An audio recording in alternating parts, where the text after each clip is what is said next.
I'll never have enough time to do everything that I desire to do. How are you going to do all of that with the time that is available? That is such a false narrative. We often forget how powerful the now moment is. It's easy to be a time traveler and get stuck in the past or worry about the future. That inner critic will constantly have you believing, I can't achieve this. Time is really just like anything you can turn into a tool or a weapon. As a weapon, it can be constricting, but as a tool, it can be expansive. We want to be empowered to silence our inner critic. Being the beginning of the year, this is such a critical time. It can set the energy and get us that confidence that we need so we can create a new norm for ourselves. Training ground one is beginning to identify the voice that is not your voice. It's the voice of that inner critic, and understanding how to silence it. We're going to foster that inner champion.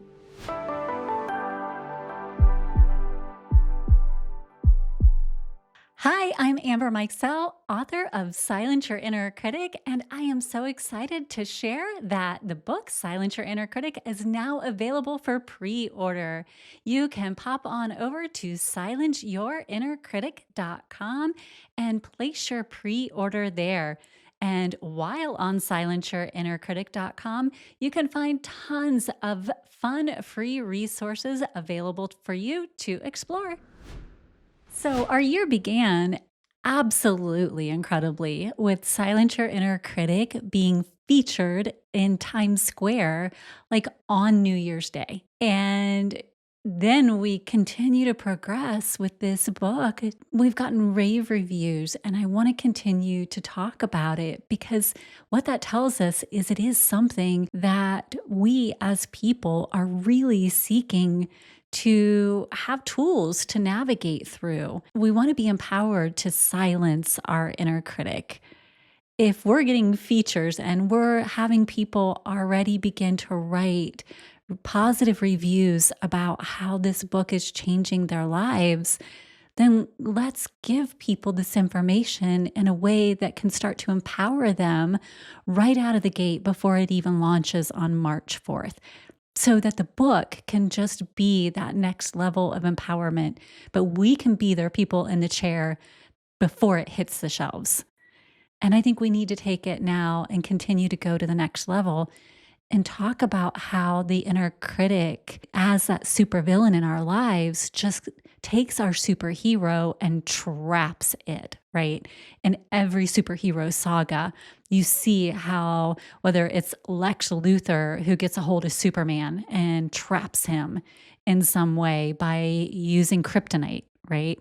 And he holds him with Kryptonite.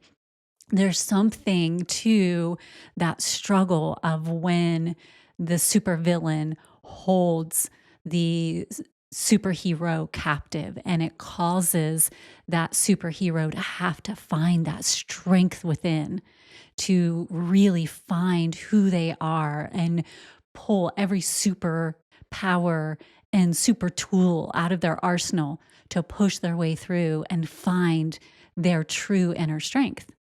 And that's what I want to talk about today. Absolutely. I feel like this is such a critical time.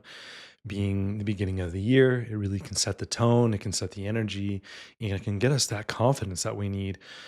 Because a lot of new things like this, we not only need the confidence to get started, but we also need the confidence for sustainability. So we can create a new norm for ourselves and allow it to unfold and recognize that it's not just something that we have, but it's something that we are. Yeah.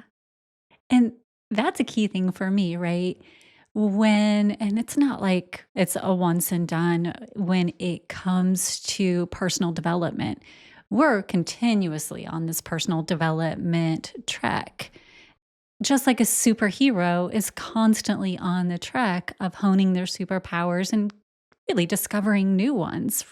And I wanted this to be fun because if it's not fun, then I personally am not as motivated as I would be if, it feels like a drudge and it's like, oh, I have to do another thing. And that's why we wrote Silence Your Inner Critic the way that it's written, is so that it is fun. And that's why the superhero motif is throughout the entire book, because now it's become fun and I can see myself in that flow. And We want to help others feel that fun and engaging way. So let's have fun even during this podcast and talking about it, right? So, how has your supervillain that is your inner critic locked you away, whether it's kryptonite or it's some other like voice? When I think of Wanda, when she was a supervillain in the beginning in the Avengers, right? Mhm. She had this power of getting in your mind and warping your thoughts. Sometimes I see that as the inner critic too. Those whispers of morphing your thoughts and changing the reality.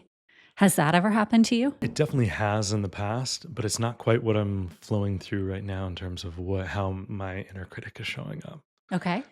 So would you like me to address the question of when it was, or do you want me to address what's happening now? I both. Both. Don't make Okay. me choose. I want both. um, okay. So in the past, 100%, it was an inner critic. It was constantly like, "Oh, you're not good enough," or you'll never be as good as someone else, or why can't this one was a big one for me? Why can't I be more like this person? Ooh, Yeah, comparison. comparison was a big one for me. Um, you know, I think there was a lot of things like whether it was in golf or when I was kind of in high school, and seeing as we're starting to really understand ourselves, we're no longer um, I guess more consciously aware of what's going on around us besides ourselves to some degree, right? And so when that starts to happen and that awareness expands, then I started to wonder, why am I not in as good a shape as this person, or why am I not, as funny as this person? Why am I not as smart as this person? So it was like, or why am I not as good at golf as this person? Or, so it's like all these things that were whatever I was doing, it was like comparison.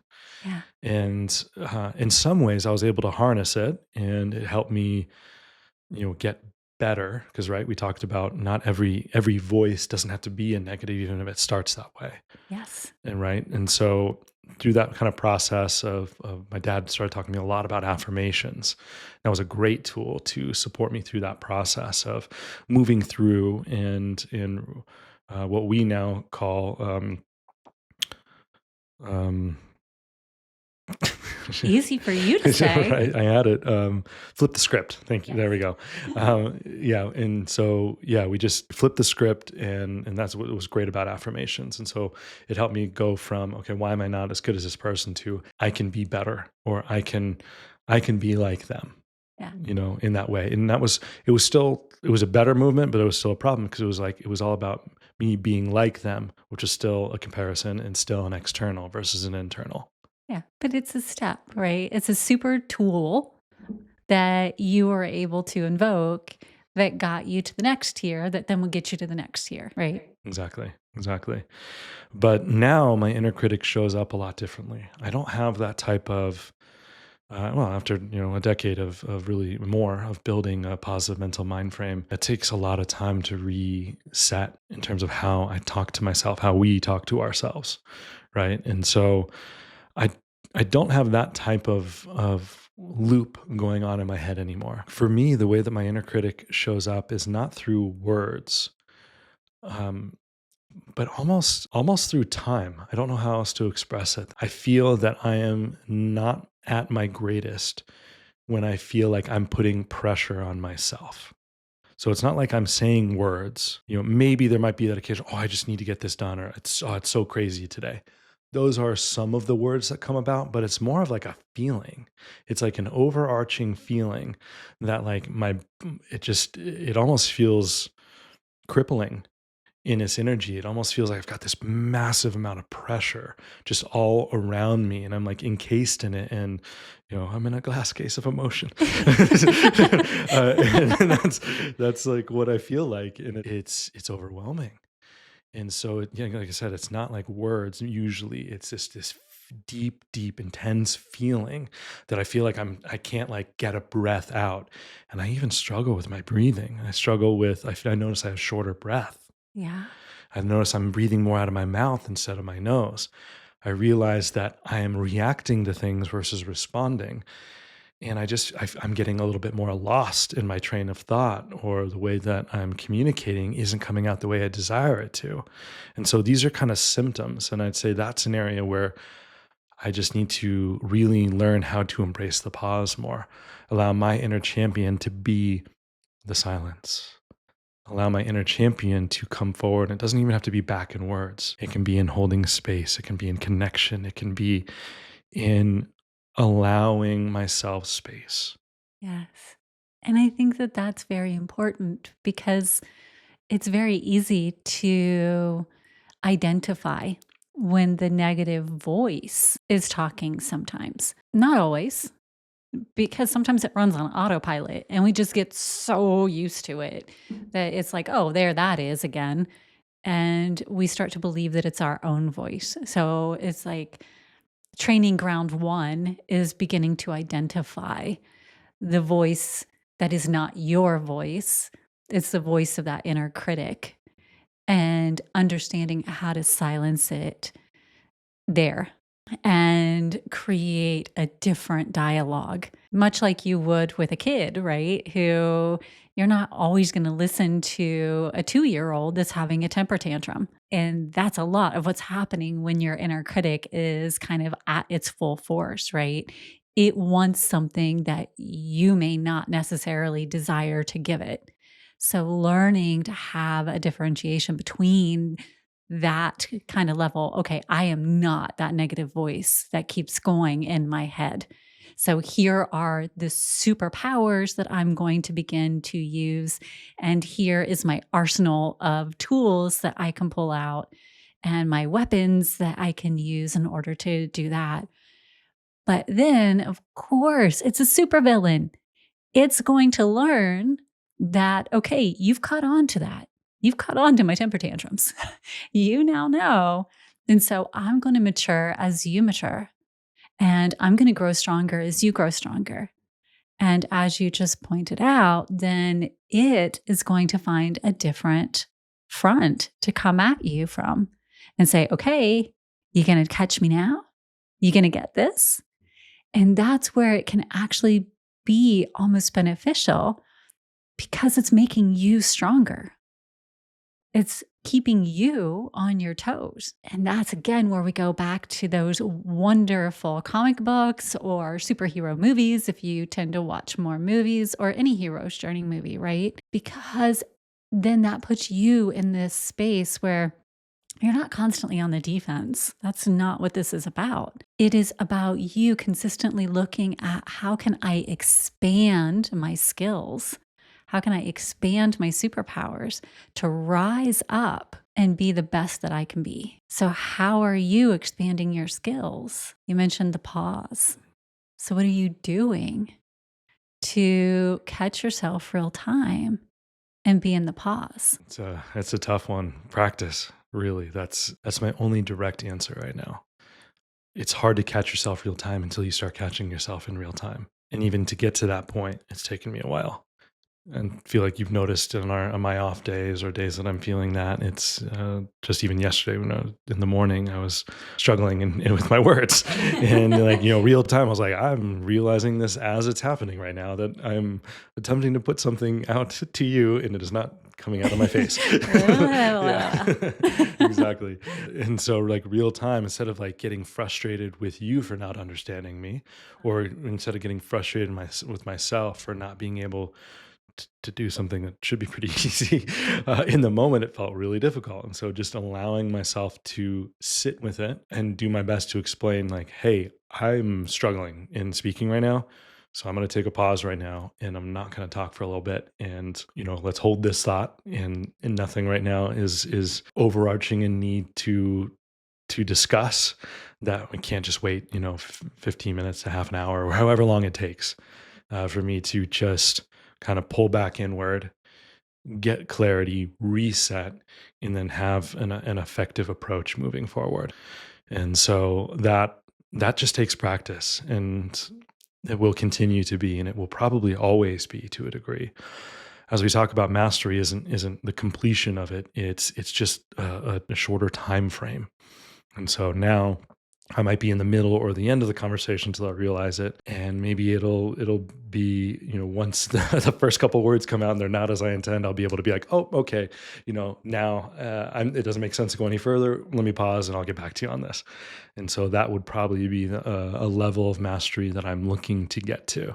Well, as you mentioned, the inner critic now is kind of that feeling for you, that time, that pressure feeling.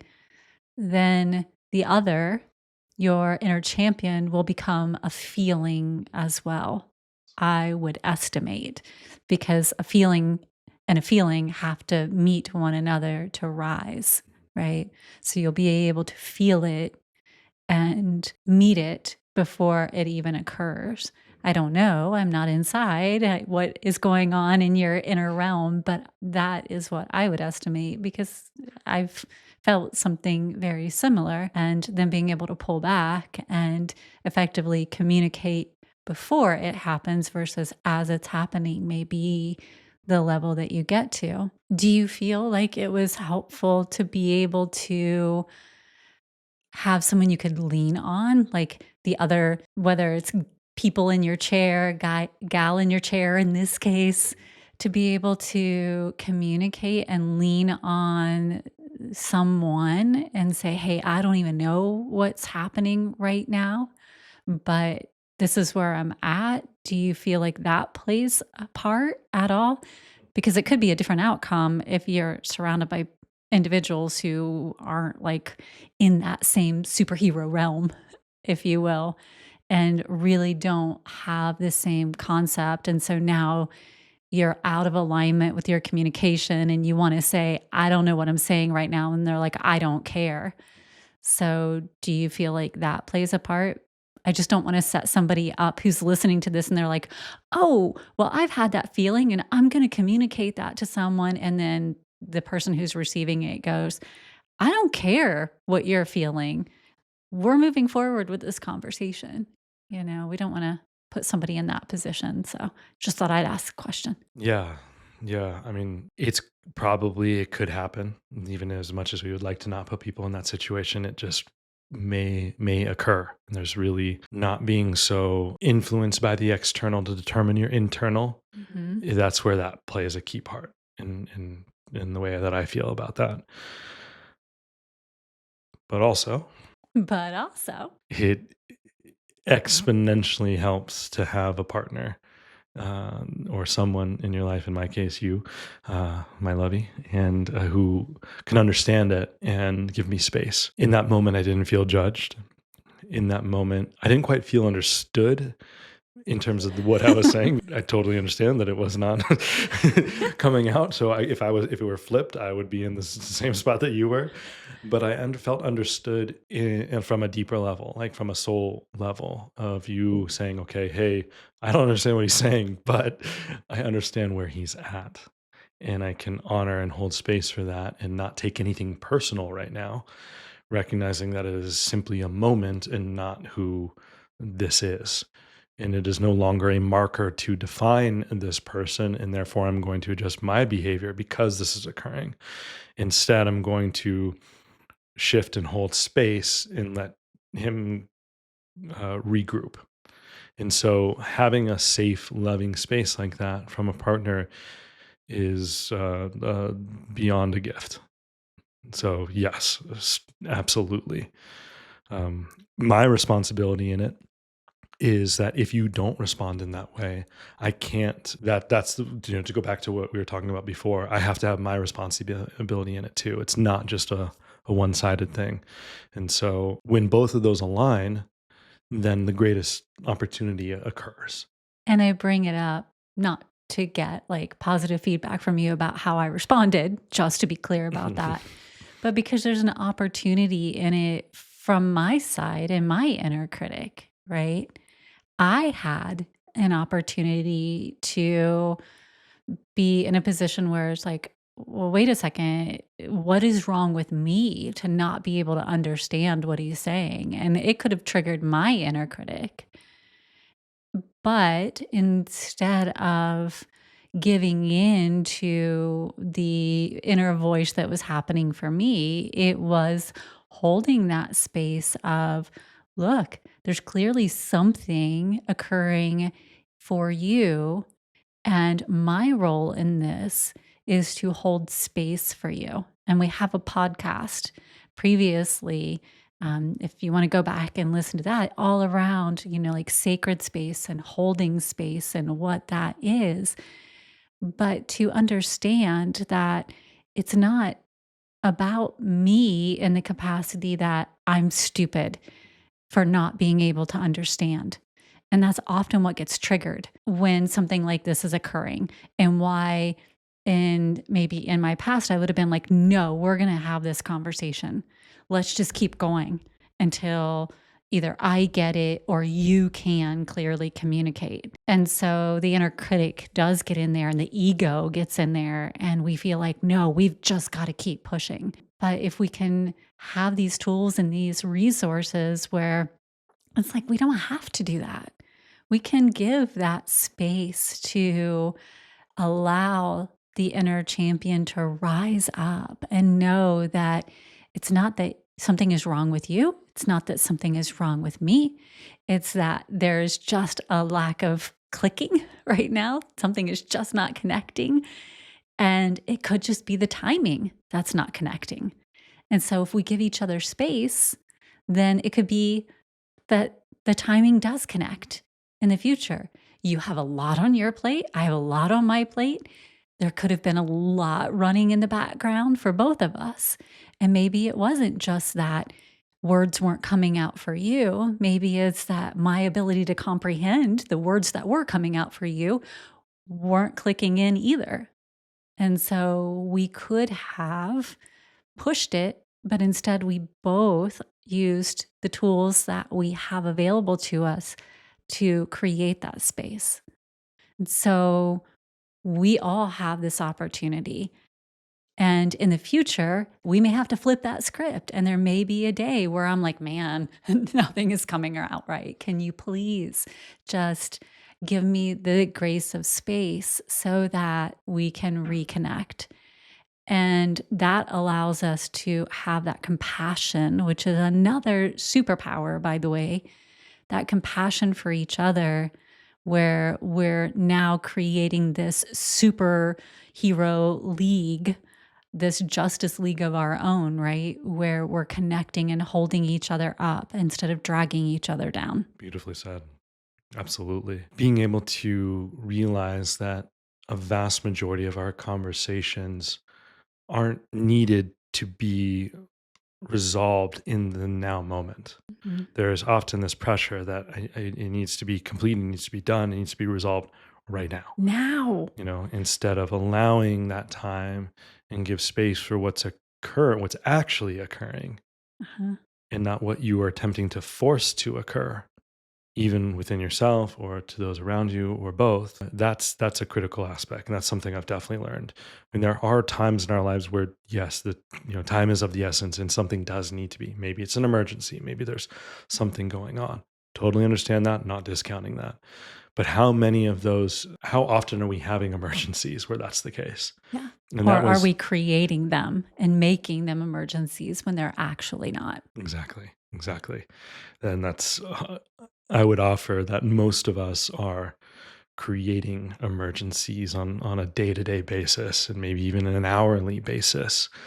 Uh, and so that's an opportunity. I was always in my 20s and early 30s when I wasn't quite fully aware. I was realizing that my habit was to create an emergency so that I could solve it. And so it was like a There was kind dopamine of hit, fun. right? Yeah. Yeah, I was like, oh, I'm so good at solving stuff. So Let me good. break it so I Yeah. can fix it. Yeah.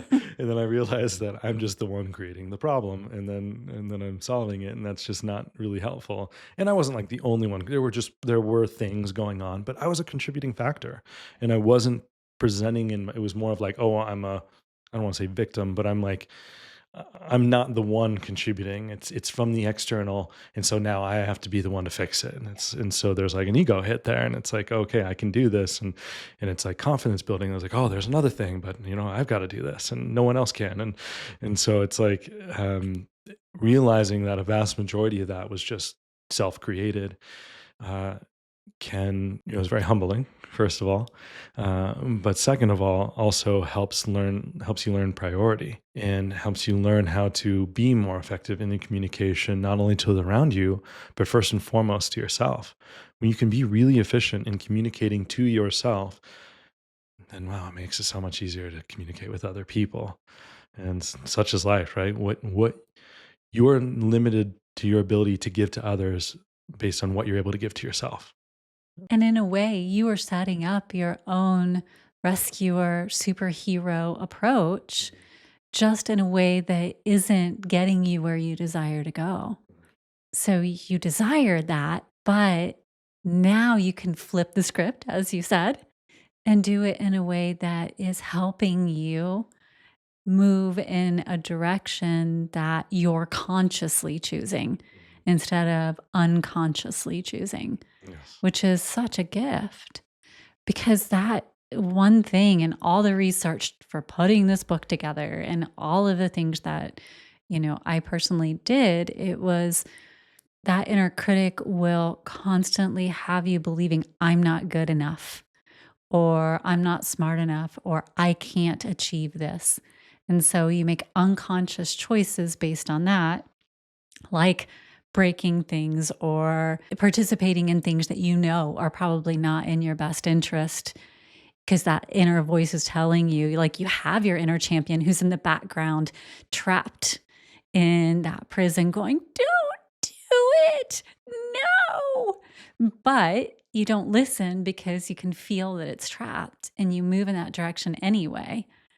And then it gets let out for like that little bit of time to go in and clean everything up. And then it gets trapped again. Where instead, now you're consciously focusing on it and saying, no, we're not going to just go out and create scenarios so that I can release my inner champion for a moment to clean it all up and then imprison it again. We're going to foster that inner champion. Does that make sense? 100% it makes sense. Yeah. Absolutely. So, So, my love, yeah. how's your inner critic showing up? That's what I'm curious.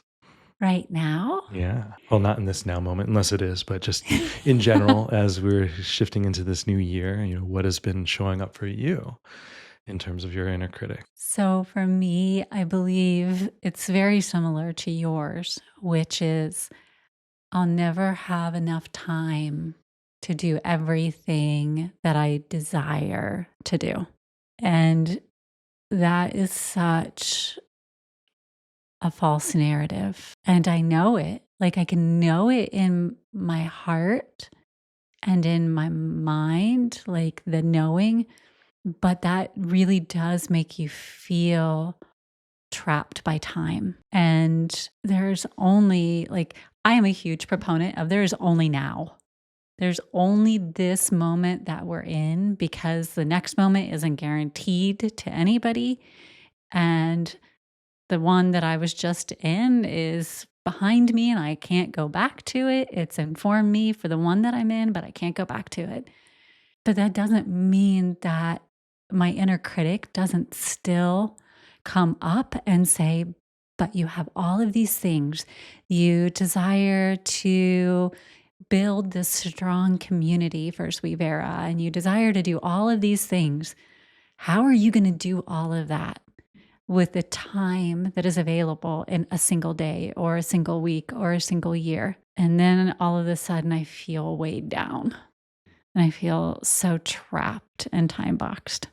So I have to pull out every superpower that I have to constantly break free from that and understand that I have an amazing team that supports us and is constantly offering recommendations. And so being able to lean on the other superheroes that are in our life.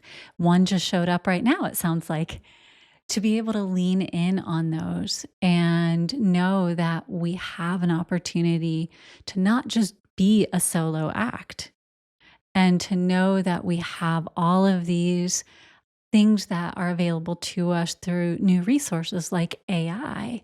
I know a lot of people are nervous about AI, But if we embrace it and use it in these positive and amazing ways that it can be used, then that also is a superhero's arsenal tool that can help us so greatly in achieving all of the things that we desire. It's like my Jarvis, right?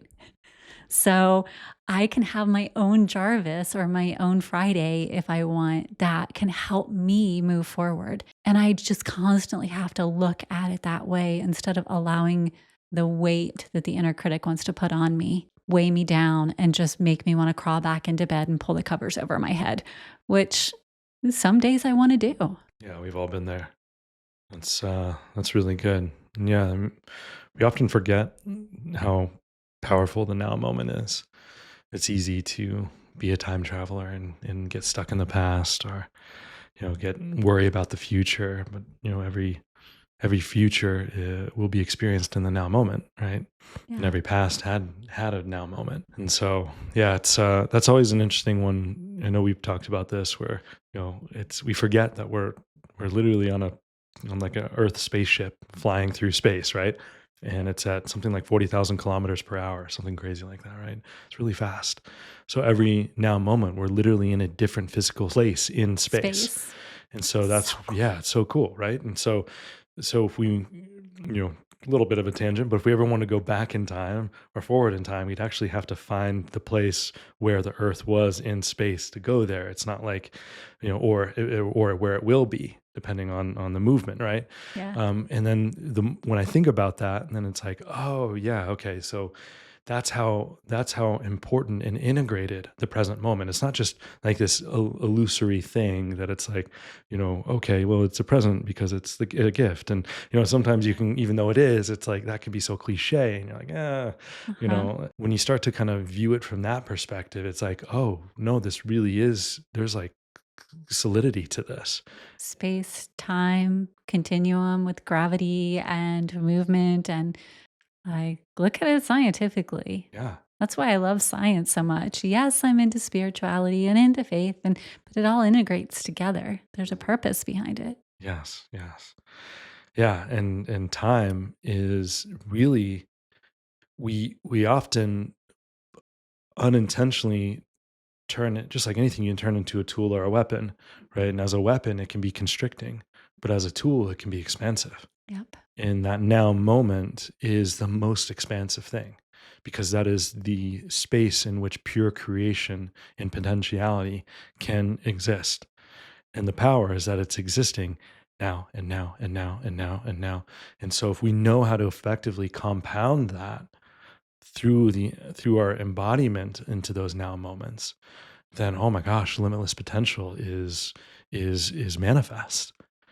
And so it's just the one thing I forget that too. So and so I'm grateful that we have these kind of conversations, even off the podcast. Like this is kind of our conversation on a daily basis. This So this is our life. yes. Welcome into a preview of of the uh, madness that is our sanctum sanctorum. Yes. Exactly. So it's just those kind of reminders on a regular basis can kind of help pull us back. And so to go back to kind of what your question to me a little bit earlier, does it help to have someone in your life who is there and understands this? That's going to be a continuous yes in so many different ways. Yeah. And part of the reason I really ask again to build on it is one, to make certain we're not setting individuals up to where they just anticipate everyone's going to respond in the same way. It's just not going to happen. Right. So when we have that awareness that not everyone is going to respond and say, yes, you take all the time you need, then we're not upset when the response isn't the same. And you're right. Then it is taking on that personal responsibility of, I can't direct how you're going to respond to what I'm telling you is going on within me. But I can take on the personal responsibility of communicating to you what is going on within me. And that's my inner champion rising up and knowing that, okay, it is not within my control to control anybody else, but it is within my direction to direct how I am responding to what is going on within me and how I am letting that flow outward. It is also within my direction to have a community around me of fellow superheroes, if you will, those who are on a common mission to do similar things as I am. So if I know that I am doing silence your inner critic, then finding others who are engaged in silencing their inner critic would be a wonderful thing to do because we're going to be doing something similar and they may be able to understand. And when I have my inner critic rise up, then I can reach out to one of them and say, hey, man, I am going through this and I am going through it deep. And I could really use some support from someone who might understand. Then you have someone who's on that similar path and flow. They're going through the same superhero training, if you will. Or you could reach out to your guy, gal, person in the chair and say, I could really use some advice in this. And that's what we're setting up through not just the book. The book is your codex, right? It's your go back to. But you also have a community that's going to be there, a league, if you will, of fellow superheroes who are in training with you, who want to look at this in this lighthearted, fun way, but also know how challenging it is. So they're not just taking it for granted that it's going to be all fun and sparring. It's also going to be challenging and those moments where it just takes your soul to the very knees that it has and asks you for everything that you have to give. And they'll be right there to lend you a hand and help lift you back up. And I think it's important to have all of that because it will be all of that. Having been there and done it, you need all of that. Yes, absolutely, baby. And all of this, correct me if I'm wrong, is in level 4 and 5 of the superhero training guide It that will be is. coming with this book, which kind of mirrors the chapters, right? Yep. So chapter 4 and 5. So if people are really resonating with what's being talked about here and like, yeah, I feel that, I understand that, it's exactly what I'm flowing through. Then when you get this book, chapter 4 and 5 will be really, really helpful to support this. And level 4 and 5 in the guide will be really helpful to actually implement it. Yes, 100%. So, if this is something that sounds fantastic and fun for you, and your inner superhero is just longing to rise up and silence that supervillain, that inner critic, then take a moment and go out and explore. You can find Silence Your Inner Critic available for pre-order at Barnes and Noble or wherever you like to order your books. It is such a fun read. And if you head on out to silenceyourinnercritic.com, you can actually find some fun free resources available for you right now. And while you're here on the Heart Leader podcast, take a few moments and browse around and see all of the other amazing podcasts that we have available for you.